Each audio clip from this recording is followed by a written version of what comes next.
अस्सलाम वालेकुम गाइस। आज हम आपको बताएंगे कलेजी बनाने का तरीका। तो सबसे पहले हमने इसको अच्छी तरह से वॉश कर लेना है और हमने अदरक लहसुन का पेस्ट डाल देना है इसके अंदर 2 से 3 चम्मच। इसको हमने अच्छी तरह से मिक्स करना है, इतना मिक्स करना है कि इसके अंदर अच्छी तरह से मिक्स हो जाए। 10 से 15 मिनट आप लोगों ने इसे लगा के रख देना है ताकि जो उसकी स्मेल वगैरह वो ख़त्म हो जाए और जो इसके साथ खून वगैरह लगा होता है वो भी इसके साथ से उतर जाए।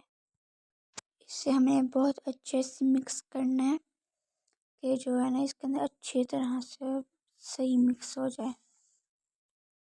ये देखिए, आप किसी चम्मच की मदद से या फिर आप अपने हाथों की मदद से भी कर सकते हैं, जैसे आपको बेहतर लगे।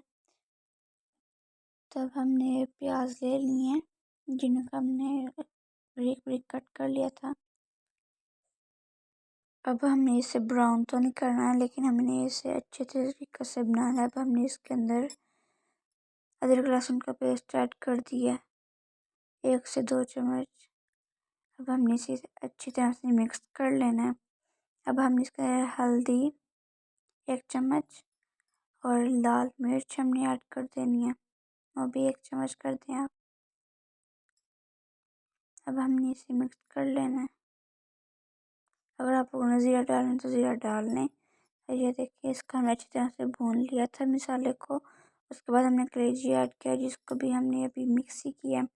इसके बाद हमने टमाटर और मिर्च का मसाला ऐड कर देना है, इसे अच्छी तरह से मिक्स करना है। अब हमने इसके अंदर नमक ऐड कर देना है, इसे अच्छी तरह से पका लेना है। मेरे चैनल को सब्सक्राइब करें ताकि मेरी आप आने वाली हर वीडियो आप तक आसानी से पहुंच सके। तो ये देखें कितना अच्छा रिज़ल्ट आया इसका। तो अब आप लोगों ने इसके अंदर थोड़ा सा पानी ऐड कर देना, जो नीचे लग रहा था वो ना लगे। इसे अच्छी तरह से मिक्स करना है।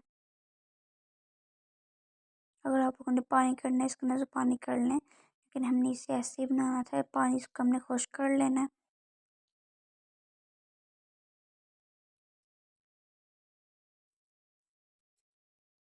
तो ये देखें माशाल्लाह कितना अच्छा रिज़ल्ट आया है। तो प्लीज़ हमारी वीडियो को लाइक किया करें। अल्लाह हाफ़िज़।